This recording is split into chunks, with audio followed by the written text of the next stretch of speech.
Olá, começa agora mais uma edição do Jornal Panorama, sua fonte de informações sobre o que acontece no Parlamento Capixaba.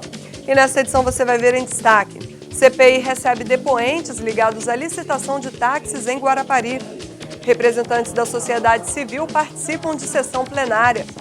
Deputados conhecem trabalho de reciclagem de restos de obras. A participação da sociedade na Tribuna Popular foi um dos destaques da primeira sessão ordinária da semana. O plenário também garantiu a continuidade da tramitação de propostas parlamentares. Quem tem os detalhes é a repórter Nicole Espósito.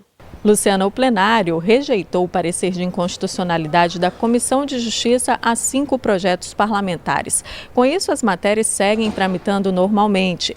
Entre elas está a iniciativa dos deputados Dr. Hércules e Amaro Neto, que estabelece o descarte adequado de medicamentos em desuso. Nesta segunda também foi dia de Tribuna Popular. 4 temas estiveram em pauta. O pesquisador Selmo Luiz falou sobre equipamento que ele desenvolveu para eliminar pragas na zona rural e mosquitos como a Aedes aegypti, transmissor de doenças como dengue e zika. Chamado de aspirador postal, o aparelho promete eficácia de 90% contra os mosquitos.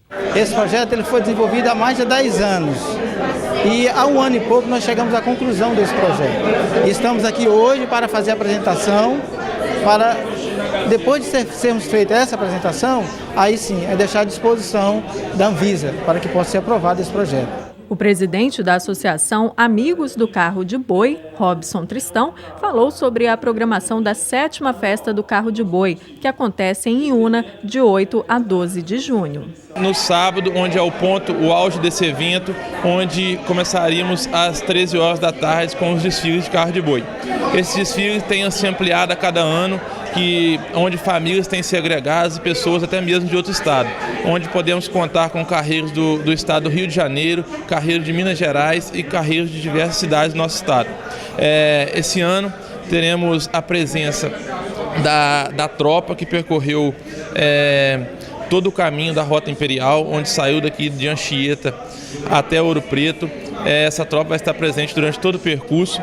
A situação dos trabalhadores da Escola Viva de Cobilândia, em Vila Velha, foi outro assunto da Tribuna Popular. A pedagoga Cíntia Campos relatou as dificuldades para a implementação da unidade da escola de ensino em tempo integral de Vila Velha. Passamos por um processo seletivo que inclui avaliação de títulos, uma prova escrita, fomos contratados, passamos uma semana em imersão em Nova Almeida, num hotel em Nova Almeida, onde passamos por formação da parceira, que foi contratada para isso, que é o ICE, que é uma empresa privada contratada para a formação dos profissionais. E após o período de formação, ficamos sabendo que não existia a Escola Viva de Cobilândia. Nós fomos remanejados para escolas em que nós não escolhemos estar, com funções totalmente desviadas das quais fomos contratados, além da redução salarial. A violência de gênero também esteve na pauta em plenário. As mulheres do Conselho Popular de Vitória leram uma carta de repúdio ao que chamaram de cultura de estupro no país. Chamar a atenção dos nossos deputados para essa luta, para enganjar um pouco mais nessa luta junto conosco do CPV, para que possa ser feito algumas alterações em leis. Já foram feitas algumas, mas não é o necessário. Nós defendemos a castração nesse caso, que já existe nos Estados Unidos. Nós defendemos isso e queremos pedir um socorro e que os deputados também venham se enganjar nessa luta junto conosco. CPI da máfia dos guinchos houve responsáveis por licitação de placas de táxi em Guarapari.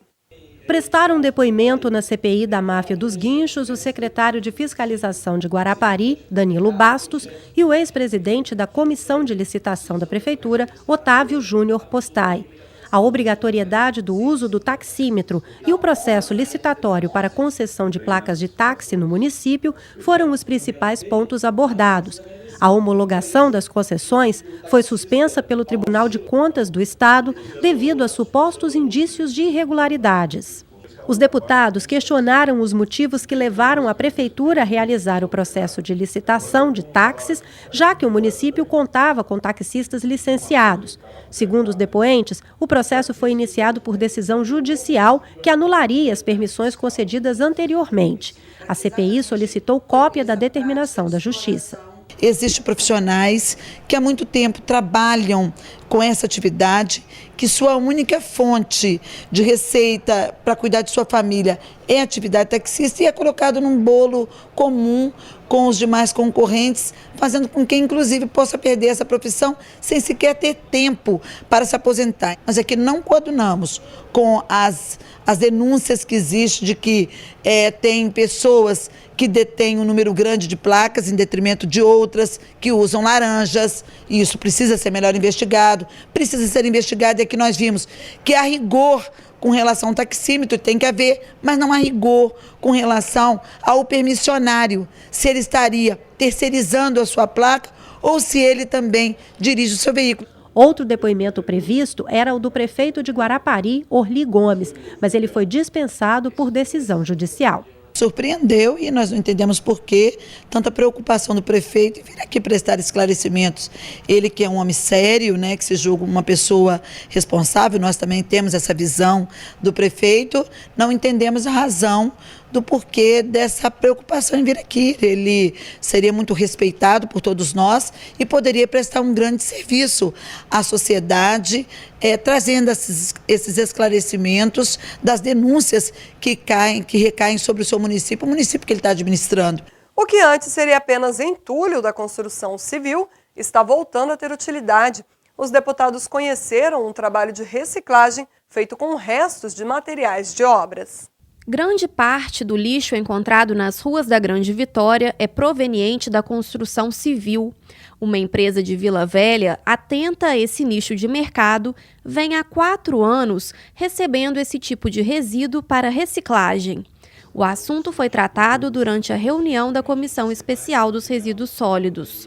A gente tem a segregação desse material em área separada, com as mãos de obra de reeducandos e alguns catadores. A gente separa esse material, onde a gente recicla o resto de tijolo, de concreto, onde a gente transforma esse material em areia, em brita e em outros tipos de materiais. A empresa recebe cerca de 90 caminhões carregados de material para reciclagem ao dia, o que corresponde a 9.000 metros cúbicos por mês. O destino do material processado são as fábricas de blocos e empresas de terraplanagem. A gente tem a vantagem muito grande, principalmente da limpeza pública, né? Da saúde pública. Esse material, geralmente, ele iria para a rua, então a gente tem esse material dentro da empresa. Depois, esse material, a venda dele, pelo um custo bem mais baixo, abaixo de produtos de extração natural. O presidente da comissão destacou a importância da iniciativa para o meio ambiente. Há um mito de que os produtos reciclados têm um preço muito alto e uma qualidade duvidosa. Eles mostraram aqui que no caso da brita, da areia reciclada, esse preço ele pode ser 3 vezes menor do que o preço de mercado, né? E a qualidade, segundo estudos e dados que eles mesmos trouxeram, é uma qualidade de padrões aceitáveis e interessantes. Para quem pensa em desenvolvimento sustentável, em reciclar, esses produtos da construção civil são um bom caminho para a gente preservar a natureza cada vez mais. Comissão de Infraestrutura retoma debate sobre emissão de nota fiscal em praças de pedágio. A Comissão de Infraestrutura recebeu o presidente da concessionária Rodossol, Geraldo Dadalto. O convite do colegiado foi motivado por projeto de lei do deputado Amaro Neto em análise na comissão. A proposta prevê a obrigatoriedade de emissão de notas ou cupons fiscais pela concessionária. Dadalto falou sobre como funciona o sistema de emissão de cupons nas praças de pedágio para os motoristas que trafegam na Rodovia do Sol. O sistema operacional de arrecadação hoje, ele não emite o cupom fiscal, ele emite um recibo, que é o sistema, o procedimento que ocorre em todas as concessionárias no Brasil. A Receita Federal, em 2004, fez uma instrução em que ela teria que regulamentar o equipamento emissor de cupom fiscal, e o que não foi feito até hoje. E nessa mesma instrução normativa, ela coloca que se for utilizado algum equipamento que não esteja autorizado ainda, regulamentado, a empresa sofrerá sanção. Estamos em discussão, a Associação Brasileira de Concessionárias de Rodovias, ela está em discussão com a Receita Federal, contratou um instituto, o GAESE, da USP, para desenvolver a metodologia e o equipamento para fazer essa emissão. Porque da forma que é feito hoje, com os equipamentos existentes, você teria que registrar o CPF e isso tomaria muito tempo nas praças de pedágio. Por exemplo, uma praça de pedágio como a Terceira Ponte, que hoje a gente opera com 12 segundos, tempo máximo para a cobrança, não daria tempo, dentro desse limite, de você fazer o registro do CPF da pessoa, do usuário, e depois a emissão.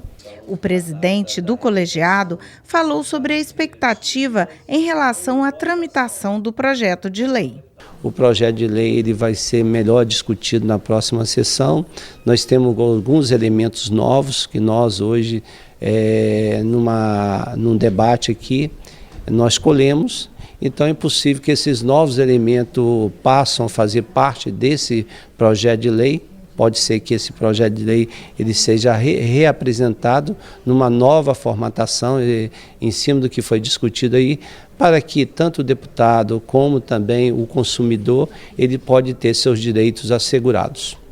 Mulheres vítimas de violência doméstica poderão ter reserva de vaga de emprego. Matéria com essa regra segue com aprovação nos colegiados legislativos. A Comissão de Segurança limpou a pauta de votação na reunião desta segunda-feira. 10 projetos de autoria parlamentar receberam parecer pela aprovação. Entre eles, matéria da deputada Raquel Lessa, que determina a reserva de 5% das vagas para mulheres vítimas de violência doméstica nas empresas que prestam serviço ao poder público. Os desafios nos serviços de assistência social foram discutidos em evento realizado na Casa.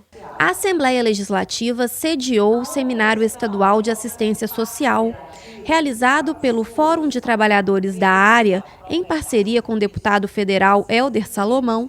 O evento teve como tema a defesa do SUAS, Sistema Único de Assistência Social, e da Seguridade Social. O objetivo do encontro foi ampliar a discussão sobre os avanços, desafios e perspectivas da área. A rede do SUAS é formada por cerca de 10 mil centros de assistência social e 600 mil trabalhadores. É importante que os trabalhadores do Sistema Único de Assistência Social se reúnam para debater os avanços que eles desejam na política de assistência social, porque isso orienta o nosso trabalho no Estado, orienta o trabalho dos municípios, fortalece a rede, fortalece os serviços, porque não adianta o Estado financiar equipamentos se a técnica não estiver bem alinhada com isso. Então os recursos do Estado precisam ser utilizados pelos técnicos que aqui se reúnem para poder alinhar os serviços. Então é importante que seja feito o debate, é importante que a gente defenda aquilo que foi construído ao longo do tempo na assistência social, no Sistema Único de Assistência Social, e que a gente consiga construir avanços futuros. Hoje a gente fica por aqui, mas amanhã tem nova edição do Jornal Panorama com as informações da Assembleia Legislativa. Obrigada pela audiência de sempre e continue ligado na programação da TV Aires Digital, o seu canal cidadão.